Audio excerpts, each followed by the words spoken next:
Hello, you're ready. Okay, well, in that case, let's launch ourselves into Adventures in Pop videocast number 80. Oh my goodness.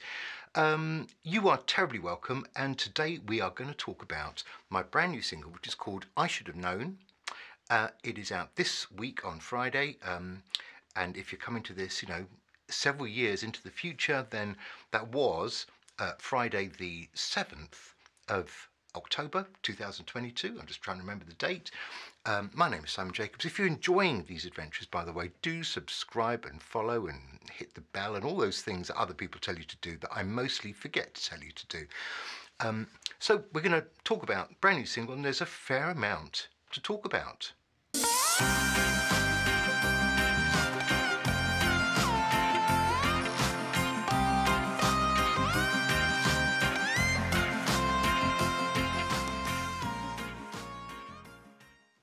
So the song is called I Should Have Known, and as usual, I have made a video, a more crazy video than normal, if I may say so, and you'll find this at the end of this little show. So stick around, because the video is, well, it's pretty mad actually, but I had a lot of fun, and it was very simple because it's just me and a camera, or my mobile basically, in the house, just suddenly thinking, oh my goodness, I need to make a video, and trying to work out this time what I can do. So some fun was had, and you will see the fruits of that effort a little bit later. Just keeping you dangling there. So this song, I wrote it probably about a year ago. It's taken that amount of time to kind of, get into the queue and come to the front. It is the fourth release of this new set of songs that all have the nice little child photograph of me at the age of about 5 or 6. That is me at the age of 5 or 6. So let me tell you a little bit about the song. Well, first of all, it was born out of a sample. And we've talked about this before, how sometimes a sample of anything, in this case, it's actually a sample of kind of orchestral timpani. It's a rhythm sample that got me going, and I just thought I must be able to put something to that, and I wrote a chorus to the rhythm of these kind of timpani drums. So just have a listen to the thing that got this song started in the first place.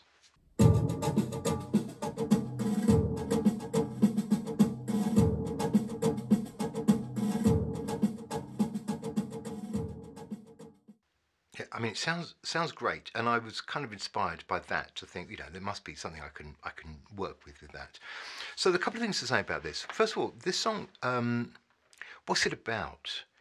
I think it's about disappointment. Actually, I should have known. It's about being let down, maybe by love, certainly, and I think there's a chorus, there's a verse which sort of implies being let down by, maybe by the government.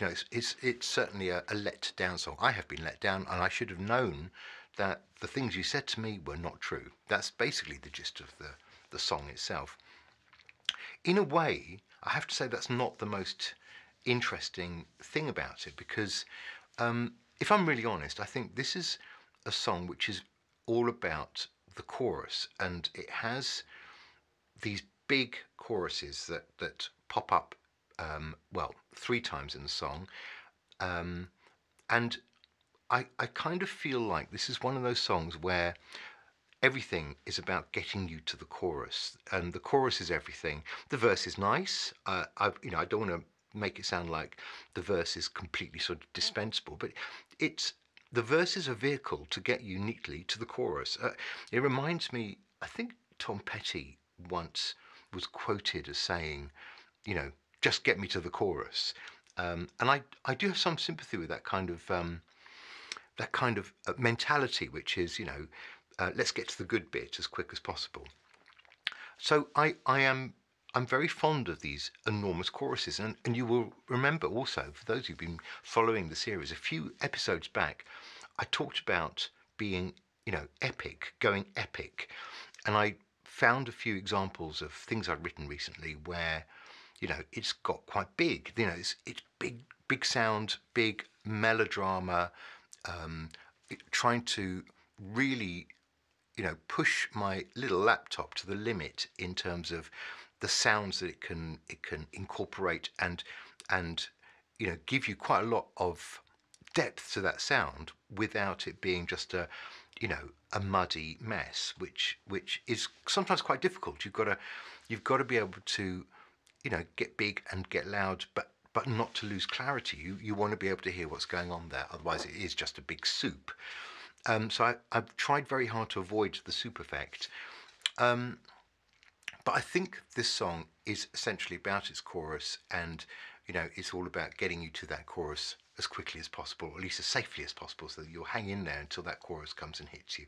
And hit you it does, because of that fantastic rhythm that you've heard. The choruses are pretty big, and big because they've got loads of harmonies on, loads of vocals, and quite a lot of other stuff going on at the same time. So it's meant to stand as a contrast to the smaller verses. And look, that's a trick that lots of people will use, and I think it kind of always works. And you can do different things with your voice from verse to chorus.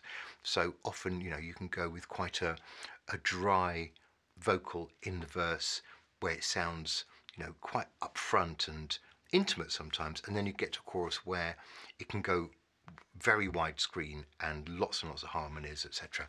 And that just gives you a sense of size and scale. So it's certainly got a bit of epicness. Is that a word? Epicosity? No, I don't think so. It's quite big when it gets to the chorus. What else can I tell you? Well, and I should mention one other thing. When the chorus comes in for the second time, I don't think I've done this before. This is probably not in the book of how to write successful pop songs. It's probably in the other book about how not to write successful pop songs. When the chorus comes in for the second time, I remember kind of getting all the instrumental ready, and I was going to then put the vocal on, and it sounded so good without the vocal that I've gone for this kind of this trick, which I think it's the kind of thing you can probably only pull off once every now and again, like once every 10 years, which is the chorus comes in, but there's no vocal, and then the vocal comes in gradually and goes from one speaker louder, then diminishes through the other speaker and disappears. That's not the normal way to manage a chorus, I'm sure. So there's this weird effect of the chorus starting without the vocal, and then you start hearing it, and then it's gone again. I quite like it, but really the reason for doing that was because I wanted people to be able to hear the same thing as I was hearing, which was the sound of the chorus starting with all of its, timpani glory, without any vocals on it. So listen out for that. This song is also, I think, probably the first release to feature a guitar solo that is not a sample, but is actually me playing the guitar. Now, I bought my guitar, I'm just looking at it over here. I bought my guitar about nearly 3 years ago, and I really enjoy playing it. I don't think I'm very good at it, but good enough, just about, to hold some notes together and to get around a little bit playing, a solo. I don't do that very often. I mean, most songs don't require it. So this is an exception. So that's why I'm mentioning it, is because it has the excitement of a guitar solo where I'm actually playing the guitar. I think I went through a bit of a phase where I wanted to play the guitar on everything, and quite a lot of my songs just don't need it. So there is a requirement to be a little bit disciplined about when to choose and when not to choose to add it in. Just because it's here doesn't it doesn't need to go on everything. But here it is. Set apart as a solo instrument, actually twice. There's a kind of a reprise of that solo a little bit later in the song. So yes, as I say, it's all about these big choruses with lots and lots of harmonies on, and trying to make sure there's a kind of a contrast between that and the verses.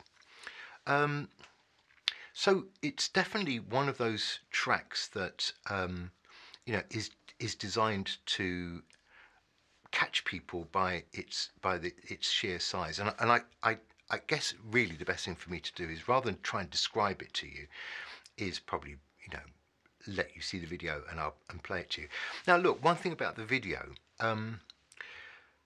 it is quite a challenge to keep on making videos when it's just it's you and your mobile, and you're kind of thinking, what can I do? I mean, I think to do this, there's quite a lot of aspects of it. In fact, maybe even to write songs and put them out there, but definitely doing the videos, I think you have to be unafraid of making a complete fool of yourself. I think if you're worried about, how you come across, what you look like, do you look like you've completely lost your mind? I don't think that's a good way to proceed. I think I have become reasonably fearless about the possibility of making an idiot of myself, because that ship sailed a long time ago. So there's no point worrying about that, I don't think.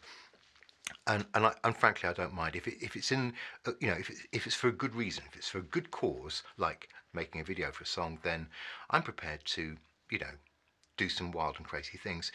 On this video, the wild and crazy things occur in the chorus, where basically I think I'm channeling my best sort of Kate Bush. I've just gone all kind of movement and stuff. And what was in my head was, because I have recently nailed on making these videos, I've nailed the art of the split screen. I thought, well, let's go madly split screen on that chorus, and if I wave my arms around and then just get all the times I've waved my arms around in sync, 6 times on the screen, which is what I've gone for, it just looks like synchronized dancing. It looks like there's a whole troop of people dancing exactly the same way as each other. Of course, it's all me, and it's only one take. I'm just repeating it over and over onto the screen, but it's a nice effect, and it's not that difficult. And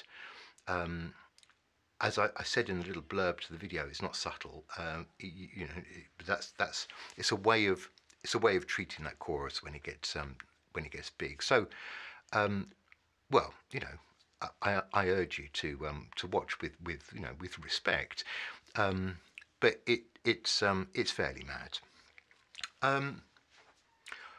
What else can I tell you about this?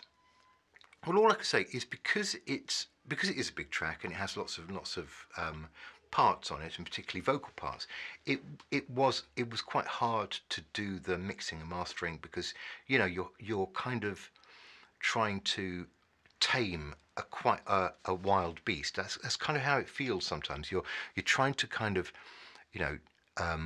drag this thing you're wrestling it to the ground, to try and create some order and some clarity, and and make sure that the song itself kind of shines through. And as usual, you will be the judge of whether that has been achieved or not. So look, I will stop waffling and I'll let you hear the blooming thing, and watch the video. Do enjoy. It's out on Friday, as I say. I'm rather excited about this because I just like it. It was one of those songs where as soon as I'd finished it, I thought, yeah, that's definitely in the to be released file rather than in the bin file, and that's always encouraging. So it's been sitting around for a little while waiting its turn, and here it is. So I leave you with the brand new single, the brand new video. It's called I Should Have Known, and enjoy it, and I will see you very, very soon for another edition of Adventures in Pop. You take care now. Bye bye.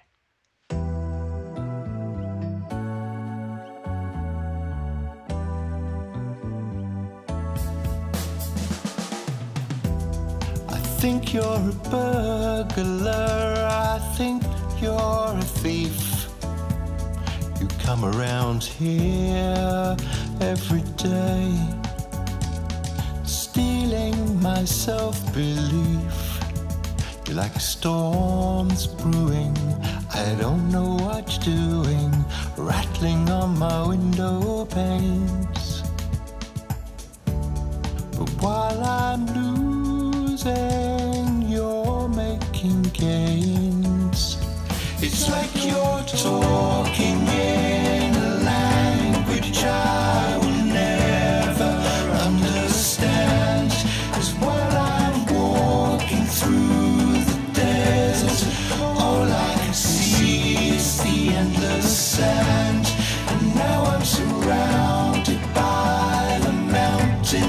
searching for where my dreams have flown. You told me love would last forever.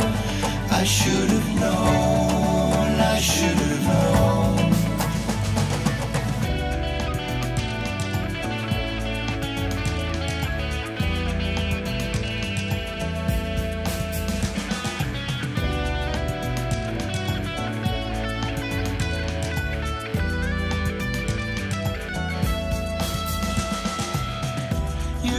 Offer opportunities that you say I won't regret. You say it's a promise, but I think it's a threat. You're like a storm that's brewing. I don't know what you're doing, knocking on my front door. But when you've lost everything, you can't lose anymore.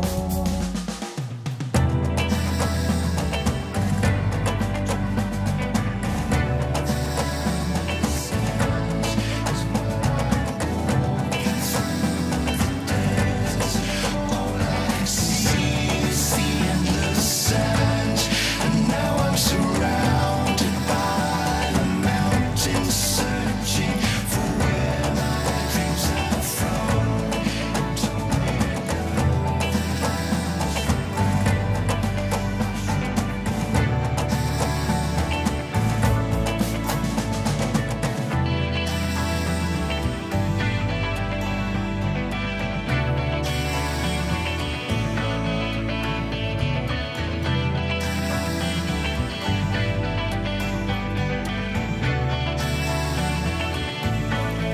It's like you're torn.